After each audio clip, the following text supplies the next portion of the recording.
আজকে বানিয়েছি broccoli salad. একবার এইভাবে ব্রোকলি স্যালাড বানিয়ে খেয়ে দেখতে পারেন। অসাধারণ স্বাদের খেতে হয় এবং খুবই হেলদি একটা রেসিপি আপনাদের সাথে শেয়ার করছি। আশা করি আপনাদেরও খুবই ভালো লাগবে। রেসিপি ভালো লাগলে চ্যানেলটিকে সাবস্ক্রাইব করে পাশে থাকবেন। সুস্বাদু রান্নাঘর অ্যান্ড ব্লগ চ্যানেলে আপনাদের সকলকে স্বাগত জানাই। তো প্রথমেই ব্রোকলিটাকে ছোটো ছোটো করে কেটে পরিষ্কার জলে ধুয়ে নিয়েছি। গ্যাসের চুলায় কড়াইয়ের মধ্যে একটা জল ফুটতে বসিয়েছি আর দিয়েছি অল্প করে লবণ। এরপরে ব্রোকলিগুলোকে দিয়ে দেবো।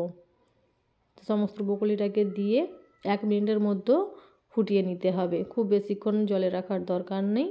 1 মিনিটের মতো সেদ্ধ করে নিয়ে তুলে নিতে হবে। তুলে নিয়ে একটা ঠান্ডা জলের মধ্যে আমি দিয়ে দেবো। অন্য একটা পাত্রে ঠান্ডা জল রেখেছি, তার মধ্যে দিয়ে দেবো। এতে কালারটা খুব সুন্দর থাকবে। ঠান্ডা জলে দিয়ে দিচ্ছি আর ঠান্ডা হয়ে গেলে তারপরে আবার জল ঝরিয়ে নিয়ে তুলে নিতে হবে। তো এইভাবে প্রসেসটা প্রথমে করে নেব। তারপরে আবার গ্যাসের চুলে একটা কড়াই বসিয়ে দেবো এবং ঠান্ডা জলে দিয়ে ঠান্ডা হয়ে গেলে আবার জলটা ঝরিয়ে নিতে হবে। জলটা ঝরিয়ে নিয়ে আবার এটাকে একটু টস করে নিতে হবে, বলে হালকা করে বাটারেতে ভেজে নিতে হবে। তো একটা ফ্রাই প্যানের মধ্যে বাটার দিয়ে দিয়েছি, তারপর ব্রোকলিগুলোকে দিয়ে এভাবে ভেজে নিচ্ছি।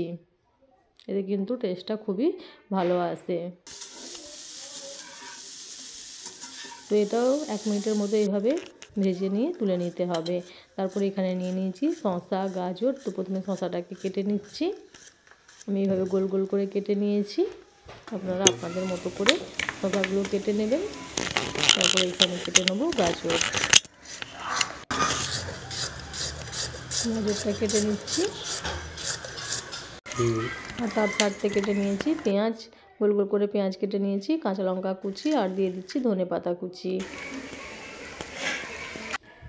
এরপর একটা পাত্রের মধ্যে নিয়ে নিয়েছি টক দই। টক দইটাকে খুব ভালো করে ফাটিয়ে নিতে হবে। টক দইটা ফাটানো হয়ে গেলে ওর মধ্যে আমি দিয়ে দিচ্ছি বিট লবণ, স্বাদ মতো বিট লবণ দিয়ে দিচ্ছি। এরপরে ভেজে রাখা ব্রোকলি দিয়ে দেবো